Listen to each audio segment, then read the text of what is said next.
Hello friends, welcome to சமையல் வாசம். இன்னைக்கு நம்ம சேனல்ல வாழைப்பழ கருப்பட்டி அல்வா.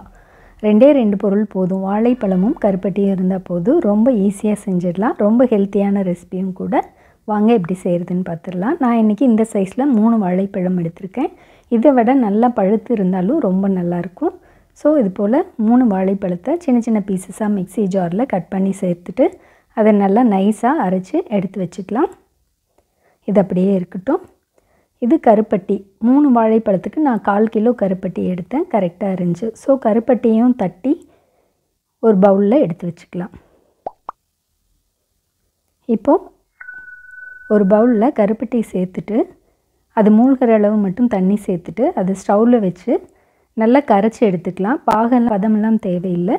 அது கரைஞ்சதுனா போதும். கரைச்சதுக்கு அப்புறமே வடிகட்டி எடுத்து வச்சுக்கலாம். இப்போ ரெடி ஆயிடுச்சு.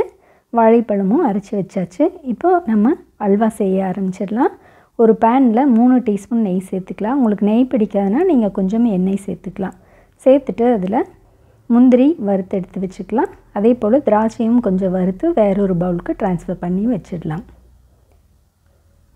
இது இல்லாமலும் நீங்க செய்யறதுனா செய்யலாம். அதே நெய்ல அரைச்சு வச்ச வாழைப்பழத்தை சேர்த்துட்டு மீடியம் ஃப்ளேம்ல வச்சிட்டு நல்லா இத இந்த மாதிரி குக் பண்ணிட்டே இருந்தோம்னா வாழைப்பழம் தண்ணி விட்டு வந்து அதுக்கு அப்புறமே இது போல சுருண்டு வரும்.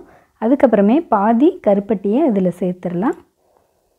மீதி கருப்பட்டி பாகுல கார்ன்ஃப்ளவர் 3 டேபிள்ஸ்பூன் சேர்க்கிறேன். நான் கொஞ்சம் சாஃப்ட்டான அல்வாவா வேணும்ங்கறனால 3 டேபிள்ஸ்பூன் தான் சேர்த்திருக்கேன். உங்களுக்கு நல்லா திக்கா பீஸ் போடுற மாதிரி வேணும் அப்படினா 7 ல இருந்து 8 டேபிள்ஸ்பூன் வரைக்கும் நீங்க கார்ன்ஃப்ளவர் சேர்த்து நல்லா கட்டி இல்லாம மிக்ஸ் பண்ணிட்டு அல்வால இப்ப சேர்த்துறலாம். பாருங்க சேர்த்துட்டு கூடவே 1/2 டீஸ்பூன் ஏலக்காய் தூள் சேர்க்கிறேன். சேர்த்துட்டு இத நல்லா மிக்ஸ் பண்ணிட்டே இருக்கணும். கை விடாம ஹை ஃப்ளேம்ல வச்சு நல்லா மிக்ஸ் பண்ணுங்க. பண்ணிட்டே இருக்கப்ப இது மாதிரி நல்லா தண்ணி விட்டு வந்துட்டு ஒரு ஸ்டேஜ்ல தண்ணி எல்லாம் சுண்டிட்டு கொஞ்சம் திக் ஆகும். அந்த ஸ்டேஜ்ல 2 டீஸ்பூன் நெய் சேர்த்திருக்கேன். உங்களுக்கு நெய் வேண்டாம்னா ஸ்கிப் பண்ணிக்கலாம். சேர்த்துட்டு நம்ம எந்த பவுல்ல ஹல்வாவை ஃபிக்ஸ் பண்ண போறோமோ அதுல கொஞ்சம் நெய் சேர்த்து தடவி வச்சுக்கலாம்.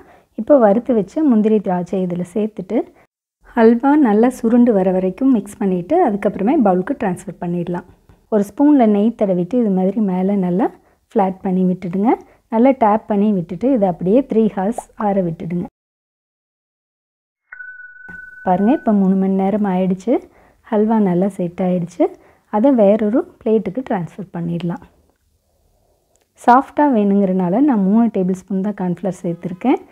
இதுவே பீசஸ் போடுற மாதிரி இருந்தா நீங்க கொஞ்சம் கார்ன்ஃப்ளவர் முன்ன சொன்ன மாதிரி அதிகமா சேர்த்துக்கோங்க. ஒரு கத்தில நெய் தடவிட்டு இந்த மாதிரி கட் பண்ணீங்க அப்படினா சூப்பரான ஹல்வா ரெடி ஆயிடும். பாருங்க பார்க்கவே எவ்வளவு சூப்பரா இருக்குன்னு. 2 பொருள் தான். ரொம்ப ஈஸியா செஞ்சிடலாம். கருப்பட்டி ரொம்ப ஹெல்த்துக்கு நல்லது. சோ இந்த மாதிரி நீங்களும் ட்ரை பண்ணி பார்த்துட்டு உங்களுடைய கமெண்ட்ஸை ஷேர் பண்ணுங்க. இந்த வீடியோ உங்களுக்கு பிடிச்சிருந்தா லைக் பண்ணி ஷேர் பண்ணி கமெண்ட் பண்ணுங்க. Thank you.